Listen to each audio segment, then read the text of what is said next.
mettre proche du micro.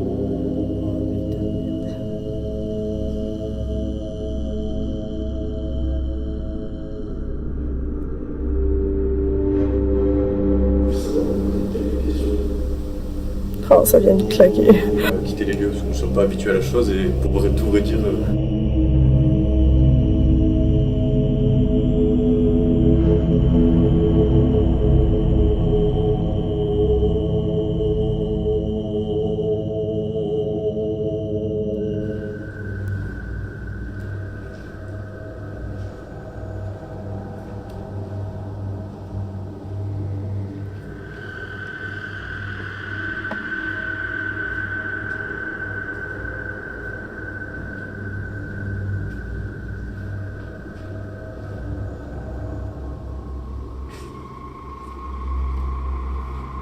Putain, je vous avais perdu.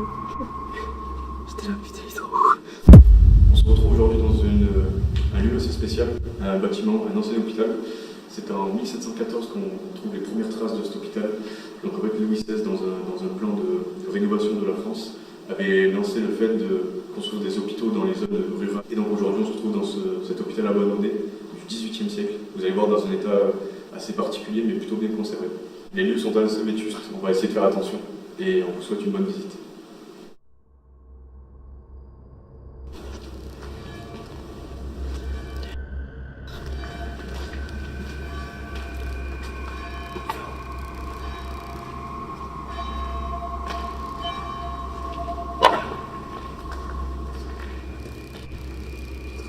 Mais oui, parce qu'il y a de l'électricité.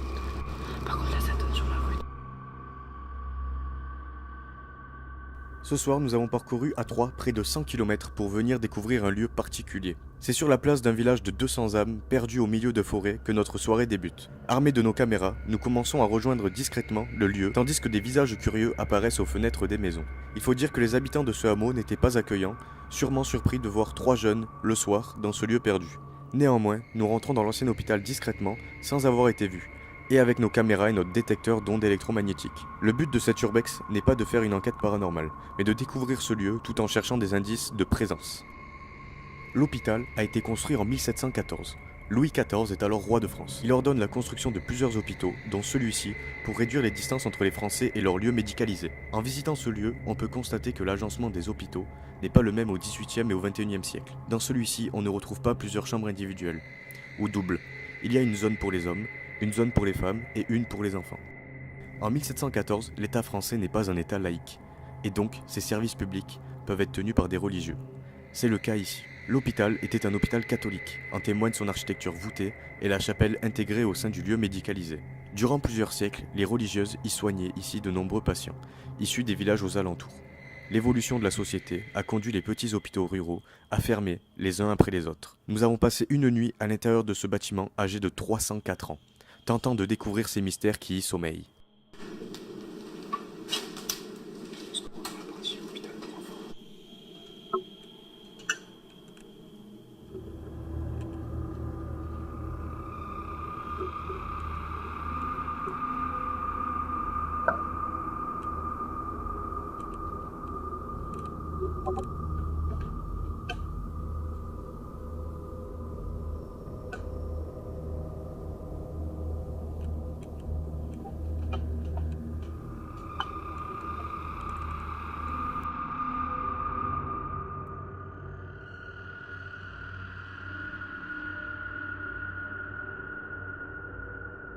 Du coup, là, on est rentré dans la salle des femmes. Juste en face, là-bas, il y a la salle des hommes. Les escaliers, là, ils sont en bois. Ils sont pas très solides. Ils sont soutenus par des tréteaux de bois. Donc, on va pas s'y risquer.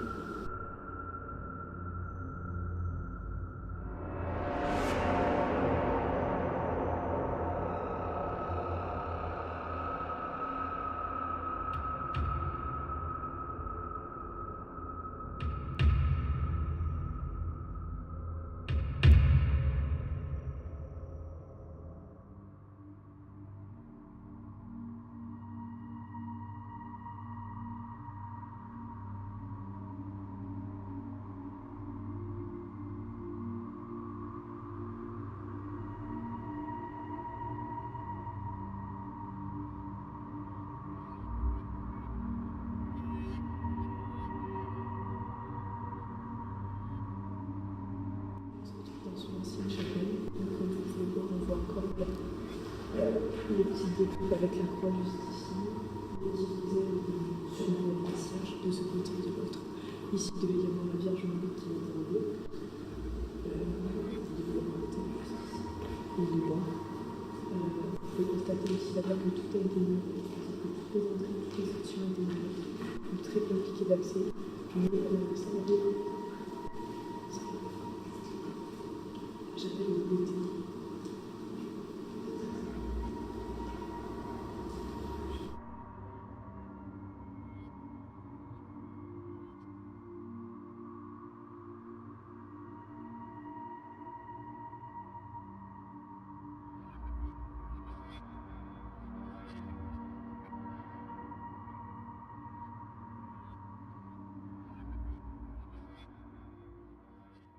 Donc là, on se retrouve dans l'ancienne chapelle, ce qui peut rester de l'hôpital abandonné. Donc on va lancer une expérience paranormale avec le câble, donc ça détecte les ondes optiques. Donc on va voir ce que ça donne. On va essayer de poser quelques petites questions. Donc si l'ancienne chapelle de câble... Putain, tu m'as fait flipper. Déjà des sols parmi nous. Rappelle qu'on vient en paix, qu'on vient pas pour causer de problèmes. On fait pas de fake, Non mais on ne veut pas manquer de respect aux esprits. donc on va essayer de faire un petit appel, on est là en paix. Putain, ça bip, sa mère. Ah non mais il faut pas que tu mettes proche du micro. Oh putain de merde. La vie de ma mère que oui. Oh damn.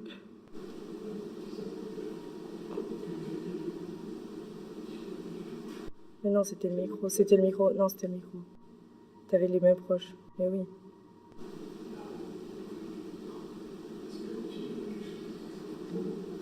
Je me chie dessus.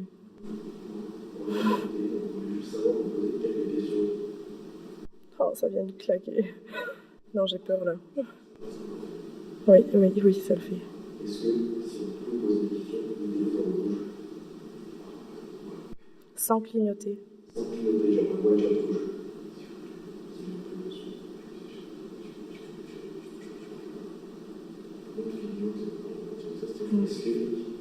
Non mais il faut être respectueux des esprits des anciens.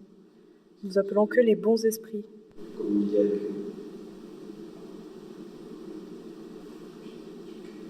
Ouais. Juste à raconter. Non, par contre, moi les gars, moi ça me rassure pas du tout là. On y va? Ouais. Bon. Nous vous remercions de cet accueil, mais nous sommes pas très rassurés de ça. Oh putain, on y va. Allez, feu. Les gars, je vous en prie. Je tremble et tout. On vous remercie d'être venu avec nous ce soir, d'être approché du K2 et de ne pas avoir eu peur de nous. C'est très sympathique de votre part. Maintenant, on va quitter les lieux parce que nous ne sommes pas habitués à la chose et pour tout vous dire, c'est la première fois qu'on a des résultats et ça nous surprend un peu. Du coup, S'il te plaît, ça bip. On va vous laisser en paix et s'il vous plaît, ne nous suivez pas. Bonne continuation à vous, bonne soirée. Merci.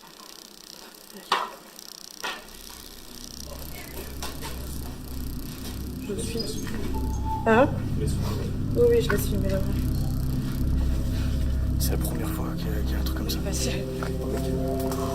C'est incroyable. Non, parce que là, ça réagissait vraiment. En vrai, j'ai hâte de voir au montage les bruits. J'ai hâte de voir au montage s'il y a eu des bruits des PVE d'enregistrer.